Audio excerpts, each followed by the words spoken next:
complicated. Yeah, we win against Nottingham today, depend on us, now depend on them. But we have one game in hand, we have Arsenal at home. I'm not saying we'll be easy to beat them, but it's at home, and always I'm positive, and I'm positive for next Tuesday with our people. Natural reality will dictate, but I'm not going to try to play on Tuesday thinking we are not possible. And I'm not thinking, when it's not possible, after, I don't know, half an hour, because they have to celebrate, I will call Mikel and congratulate him. But since this is going to happen, I will want to be there, because of course we are thinking a lot of things to do, but there are a lot of new players that are living for the time these kind of things, and the consistency that we were in the past, this season we didn't get it.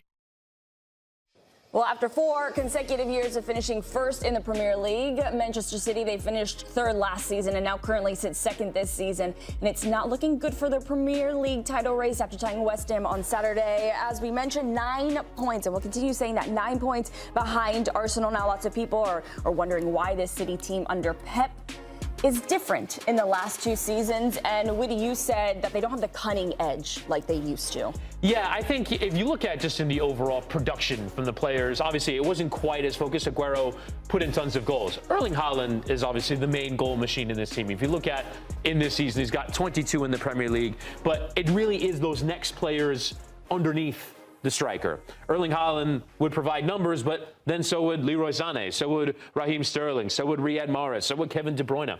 I just don't see in the current crop of players, particularly in that line of 4 in behind the center forward, that they have replaced at that level. That they had such a difficult job on it, and it happened quickly. They won the Champions League, and it seemed like the next day they've got to start figuring out how they're going to replace these guys. I just don't think they've done it on the level. And they spent a ton of money in doing so. Marmoush is a massive signing. Antoine Semenyo, Ryan Cherky. There's so many names that they brought in to try and figure out that same problem in behind the center forward. I just don't think they have as good of players. Here is the full expenditure just since January of 2025. Tijani Reinders, I think, has been a bit of a disappointment coming over from Milan. And Kusanov is one they spent a lot of money on, who I don't think has been very good either. They spent a lot of money on guys who are okay, they're good, but you're trying to win at the Bernabeu. You're trying to win a Premier League title.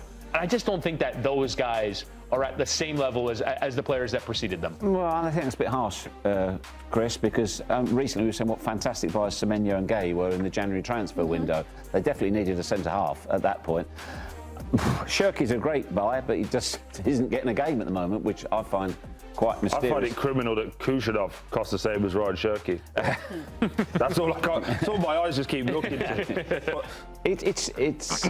I don't think the problem is what they've got there necessarily. It's how he's using the pieces, Troy. Yeah, well, I would look at it. 11 different back fours, 11 different rotations of that. I think he's overthinking. Pep is a genius. Like, we have to give him the credit that he's a genius. Just when you looked at that previous bit there, at this point in years gone by, 86 points, 93, 89, 91. If they was on any of those paces, they win the league this year. It's just been the last year and now this year where it's still been great, but it's not been that level that we're used to. So unfairly, they get criticised because we've got used to Pep and this Man City team being that good. So they get an unfair criticism because anybody else would be like, this is 77 points, this will be great. Hang on, Troy, is that unfair, though? Because you're criticising Pep's Manchester City. Now, he had a little whack in the press conference the other day, you know, after he was obviously very aware of the criticism of his team selection against Real Madrid. He says, you know, when I do this or do that, you say I'm a genius, and when I don't select one bad game, you go after me. Well, I think a manager's team selection is fair game for the media to question. You're the genius when you win. Of course, you know? of course. And I'm surprised that he was so thin-skinned about that. So, also, we're, if you like, criticising by the most extraordinary levels. So those figures there, you give those to, not this season, but to Arsenal, to Tottenham, to Villa, to Manchester United. They snap your hand off for those finishes, wouldn't they? Of course they do. But also, so it's by his standards. Yeah. But it's also his standard, but also the standards of the money that they spend. They spend a massive amount of money on their playing squad. Everybody does. Yeah. Man United do. Arsenal do. Yeah. Liverpool. Everyone spends massive. Liverpool, look what they spent this summer alone. Yeah. Guardiola has always been given everything he could possibly want. And yet, I think, to your point, in the last couple of seasons, I actually think that he has moved away from the thing that separated him from other Premier League managers. I think he has kind of moved a little bit more towards the orthodoxy of what most average Premier League teams, not average, but sort of like what is the thinking of the league, which is we have to be more physical, we have to be more stable. He went out there and said, I don't care that I'm playing with one holding midfield player. I'm going to play with Bernardo Silva, David Silva, Leroy Sané, Riyad Mahrez, all these guys at the same time, all these attacking players at the same time. And now he's thinking more about balance. He's thinking more about not getting beat on the counter, when the whole thing that made him different was, I don't care about getting beat on the counter because I'm going to have the ball and we're going to dominate you. We're not going to let you get out. We'll outscore you. It was we'll outscore anybody. But look, I mean, it was a very simple question from Claudia. I still don't think we've managed to answer it. Why are they not as good right now as they have been in previous seasons? Because the players that they had previously were generational talents. And Vincent Kompany at the back. Tell me anyone in today's game who's Vincent Kompany level. I think maybe... There you go. Who's Kevin De Bruyne's level? Right. Yeah, but do you know what I mean? So when we start to talk about it, like, you're talking about replacing generational talent. It's very, very difficult. Again, the injury side of it, John Stones was at a level at 2 years ago where he was like, wow, still one of the best in the game.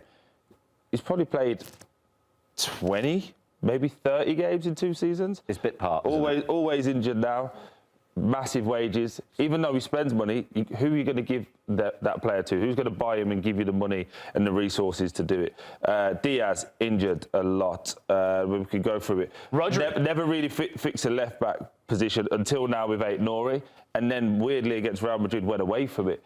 This is the bit I was going to get to earlier, but I said it in the green room. Pep Guardiola is so smart that I think now he's overthinking the overthinking. So Nico O'Reilly was playing well next to Rodri, and you take him out and put him at left back. Aït-Nouri was just getting well after the African Cup of Nations, playing well. You take him out, put him on the bench. You then go, right, Sevilla, we were going to get rid of him in the summer to West Ham, funny enough. We'll start him against Real Madrid, and we'll take Ryan Cherki out, who's our second top goal scorer, our second most assists. He overthinks the overthinking, because it's like, I think in the teams I played against, the Man City teams I played against, they never worried about what anybody else was doing. They were just going to be the best, to your point. They were just going to be that good. Yeah, we're going to be better. It doesn't matter who we're playing. We're going to do our style, implement it. You try and stop us. I think now, especially when you look at someone like Kusanov playing right back against Real Madrid, I think they're going, how do we stop Vinicius Jr.? And I think that's where it's become this issue where they don't actually go, we're that good. They don't believe they're as good as they are. Now, Erling Haaland is another conversation I think maybe we are going to get into, Claudia, but he needs to do more. Again, he's a top striker, and I will never question the man as a goal-scoring striker. But when I look at and watch a Victor Osimhen, who, when he doesn't score, he batters the back line. He's physical. He's running in body. He makes things happen. And then I watch Erling Haaland, and I'm like, I need more. If you're not scoring, we need more. And I do think it's the chicken and egg with him, because if you don't have him on the pitch, you lose that goal threat. But if you do have him on the pitch and he doesn't score, it doesn't offer you a great deal as well. So do you think that Pep is overthinking the overthinking? Because at the start of the season, they've had... I love that expression. Overthinking the overthinking. That's something I do often. Only because, quick aside, I once said to Frank Lampard in an interview, who's a deep thinker, I said, Frank, do you think that you overthink things? And he literally said, let me think about that. So Pep Guardiola's in this place where you say he's overthinking the overthinking, and Man City, they've had defensive issues all season long. It's nothing new right now. But before, they were able to get away with it because Erling Haaland was able to score. They were able to find goals, and now they aren't. You said he's bang average this season right now, Erling Haaland. I never said bang average. Bang average? I never said that. He's never going to be bang average, because even in a terrible season that he's on, what's he on, 28 goals? Again, we're judging him by his exceptional standards. It's ridiculous. He's on 28 goals. He's not struggling at all. But so what is Pep thinking against Real Madrid? I think that's a great question. Me and Witty were talking about this in the back. My big issue is when you looked at, especially when Haaland came in what this called 54 in his first season, you had everyone behind him was assist first. That's what they wanted to do. Now, when you look, Semenyo wants to score. I think other than Cherki, I would say everyone. Foden wants to score. I think Doku wants to score. I think Savinho wants to score. Reinders wants to score.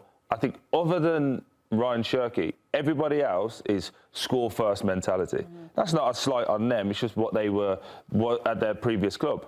So now Haaland is making runs. I see it all the time, especially with Semenyo. And I like Antoine. But when you look at him, he goes, is he going to cross it now? Is he going to cross it now? Is he going to cross it now? Oh, he shot. Oh, OK. I won't make that run this time. Oh, we crossed it this time. It's so hard as a striker if you don't know what the players behind you are going to do. And this is not making excuses for him. But you need to know, OK, Witty's got the ball. He normally does a first post cross. Great. As soon as he gets it, I'm going first post.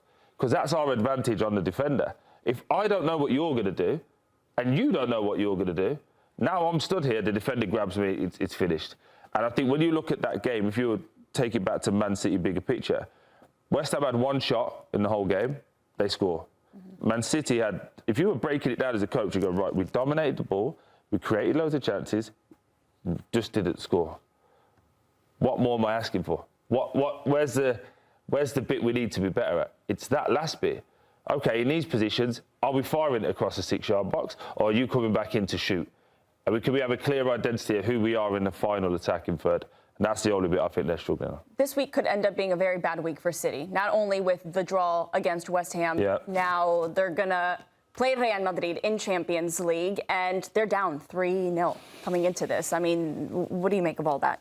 Yeah, I think they're going to have to come firing out of the traps in this game. And I actually thought they started the Real Madrid game reasonably well until they gave up the first goal. I thought they were playing really well, but that has to turn into goals. To Troy's point, they have to figure out these ideas in the final third. These are the remontadas, as we can call them, the Barcelona one coming back from 4-0 down and winning 6-5.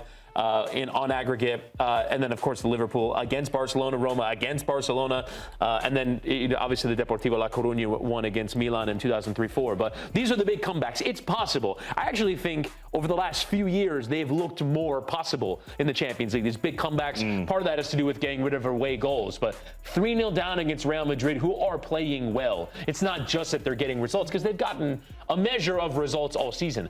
They actually are playing good football right now, which is remarkable considering who they have out. I just don't see Real Madrid playing so poorly that they allow City to get back into this at the level that they need to let them back into this. I agree. Even if City was to score 3, I don't see City keeping a clean sheet. Agreed. Yeah, so, they're have to hit for 4 or 5 against Real Madrid. I just don't see that being possible with how they're playing right now. You need City to rediscover their goal-scoring ability and be balanced at the back. And you need Real Madrid to have a terrible, terrible night. Yeah. So do we see both of those things combining?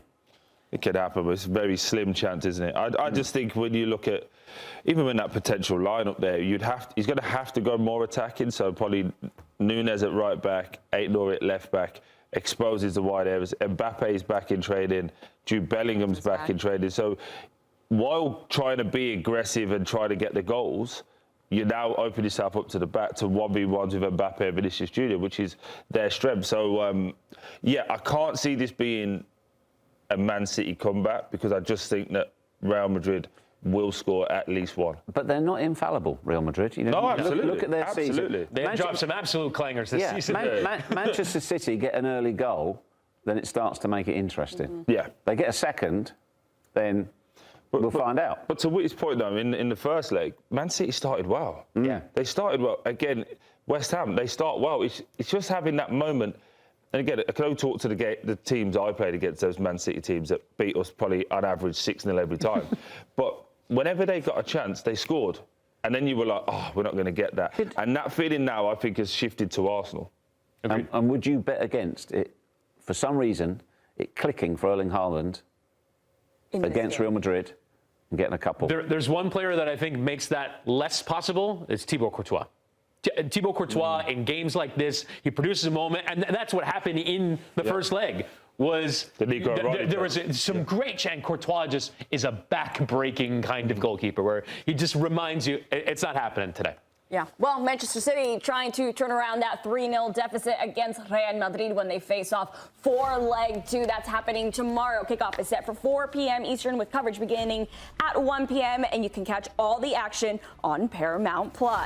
Thanks for watching this video from Morning Footy. For all news and insights regarding leagues around the world like EFL, Serie A, and all UEFA competitions, both men's and women's, don't forget to sign up for Paramount+.